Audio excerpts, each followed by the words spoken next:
Alright folks, we are taking another look at the Leica PRS 5-30x56 rifle scope, this time with the L-Ballistic Reticle. I've looked at a different version of this scope before. That one had the PRB reticle that I didn't like all that much. So I asked Leica to send me a copy with the L-Ballistic because I thought it might be a little bit more to my liking, and I was correct. This reticle I like a lot more. While I generally like tree reticles, PRB just didn't agree with me. Reticles are a very personal thing, so I figured I should take a look at this one. At the moment, the scope is set on 30 power, and you're looking at the antennas on the top of the Sandia Peak, quite a few miles from me. Not the best air quality, but it's reasonable.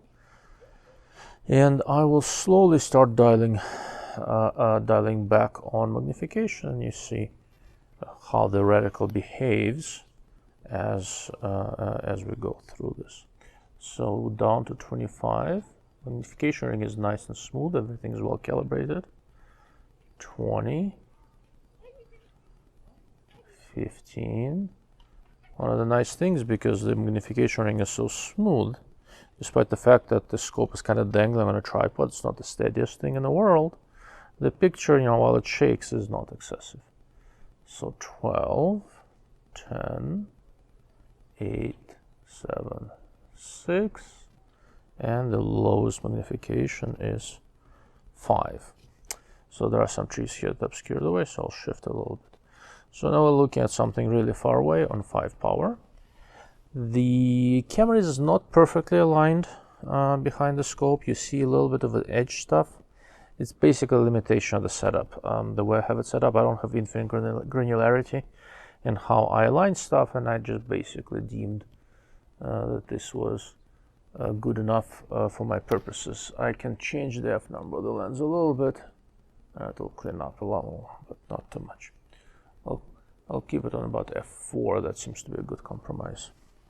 But anyhow, so the reticle is done fairly nicely, I think. I like the thick bars that come in from the side. The vertical scale goes all the way out to the edge of the field of view on the bottom. I'm not sure I care too much about that. Let me move it so you can easily see. So it goes pretty far out. I don't like it too much, but also it doesn't bother me too much, right? When the whole tree goes all the way to the bottom of the field of view, that I dislike. But if it's just a mil scale, okay, it goes there. It doesn't bother me, and I don't think it's terribly useful, but it's perfectly reasonable. The most of the upper half of the field of view is open, so you can it's very helpful for observation, but the vertical line does get about 5 milliradian above the primary aiming point. So I'm going to get it back up to 12 power, which is where I really like to look at reticles, since I do the bulk of my shooting for precision between 12 and 15. But anyhow, so if you look at it, you notice that the top of the vertical is about 5 milliradian above the center, and that is likely no accident. Like I said, I don't know who designed the reticle, but in many designs that I've done, I raise the vertical about 4 or 5 milliradian above center, because for shooting reasonably far away, if you have good recoil control, that is typically where I see a trace. So I have immediate indication where to look for trace if the conditions allow looking for trace at all. Okay. Looking at the reticle a bit more carefully, so what you have on the horizontal is 0.2 milliradian hash marks. You have, and they kind of snake around the horizontal. I think it works well. It seems to be fairly distinctive. I did some shooting with this scope. The hashes stand out well. I don't get lost with them. The numbers are every 2 milliradian, which I also like. On the vertical, it is mostly every half a milliradian, except for the very top, where you have some 0.2 milliradian hash marks. I am not 100% certain what this is for, aside from if you are using the reticle for ranging, you should have a spot somewhere with finer gradations than 0.5 milliradian, and that is likely the purpose that this serves. The primary aiming point is a crosshair. That's a little, it's a little cross that looks to be 0.4 by 0.4 milliradian. I think that's not a bad idea at all. Some people really prefer the floating dots, some people really prefer the cross. I don't terribly care which. I can get used to both of them as long as they're sized reasonably. And the cross, what the cross does is that it allows you to keep the center reasonably clean. All the other hashes are a little bit further away. You don't have other lines encroaching on the center as much. So if you need to have a quick correction of 0.1 or 0.2 milliradian, you misread wind or something, the cross kind of gives you that natively. It's not a bad way to go. Overall, the reticle is, to me at least, is proving out to be very useful and very, very usable. Let me see, I'm going to move the tripod and I'm going to point the scope at something a little bit closer so that we can look at a little bit of a texture. Once again, this is not the case where you should be using the image to judge optical quality, but at least I'll give you something with a little bit more detail to look at. And although this camera is not perfectly lined up behind the scope, the center quality is quite decent. And if you hear the background noise, it's my son playing a computer game.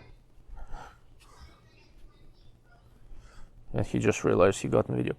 Okay, so I will adjust the side focus back to about 100 yards, which is where those bottles are that I like to look at.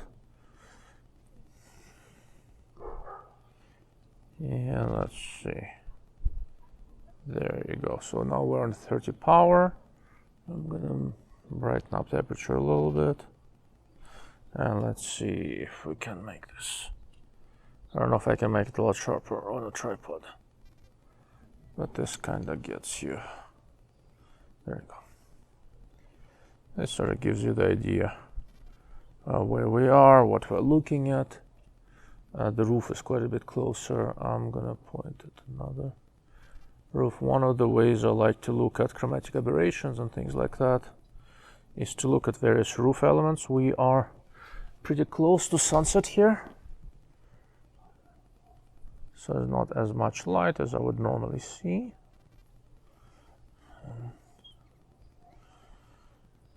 Okay, there we go.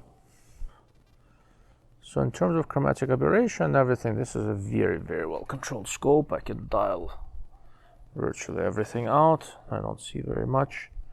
The ultimate resolution is quite good. Color is good, shadow detail is good.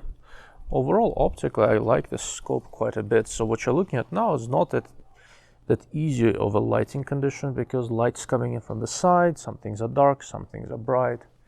It's not quite such a simple image to look at, and the camera is not perfectly aligned behind the scope, and it's handling it with reasonable ease.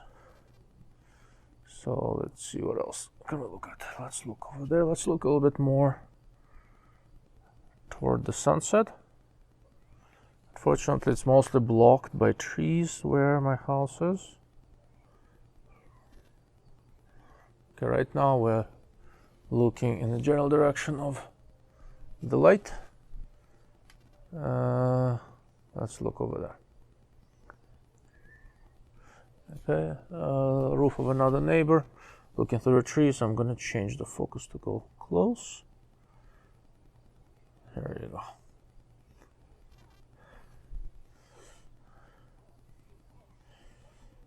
So there's, now we are probably looking at something about 35-40 yards away, and I'm seeing good detail, good resolution, and nice. What's nice, and now we're at 30 power. The reticle holds up nicely as I zoom out and start seeing more and more. There is good resolution. The reticle does come in and out of focus a little bit, as it does with most high rector ratio rifle scopes. That's not unusual. It seems to be very tolerable. When I'm looking through the scope with the naked eye, I don't see any of that sort of stuff. But on a camera with a fixed focus that doesn't adjust, I can see that the reticle focus varies a little bit. It's not uncommon for front focal plane scopes at all. Some more roofs for us to look at. I like roofs because they give me this repetitive pattern that I can look at and see how well the reticle stands out behind it when looking at it. What happens with reticles very frequently is that when you're looking at something monotonous, everything stands out. But when you're looking at something with texture and detail and all sort of stuff, it doesn't necessarily. So I pan around and look at things and see if any particular pattern gives me trouble. Okay. For example, let's look at another roof, and I'll turn on reticle illumination and you'll get an idea of how it works. So this is the brightest, and you see that the thick bars are not illuminated, but the thin ones are. And one of the nice things that they did, let me zoom in so you can see it a little bit better. Okay, the lines are illuminated, the numbers are not. It's difficult to illuminate numbers evenly, and because they are asymmetrically located, it makes the whole reticle look a little bit weird. The fact that they illuminated only the lines actually makes it somewhat easier, at least to me. Okay, I'm trying to find some glare situation. You can look at reflection of a window, something, and I'm not really seeing it. So I think I'm going to wrap this up. I hope this gives you a good idea what the reticle looks like. I'll point back to my favorite mountain and refocus on that, rack to the magnification one more time, and then we will call it good. Okay. Let's refocus on the reticle. So there we go.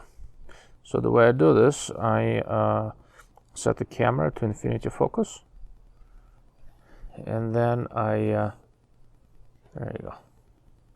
I set the camera to infinity focus, and then I adjust the eyepiece to see if the reticle focus holds with the magnification range. Now this scope mostly holds okay, just at the extremes it's slightly different. But once again, when I'm looking through the naked eye, I can't detect any of that. So it has to be a very subtle variation. Anyway, overall, a nice effort by Leica. It's a nice reticle. I like what I see, and I think it'll do well for them.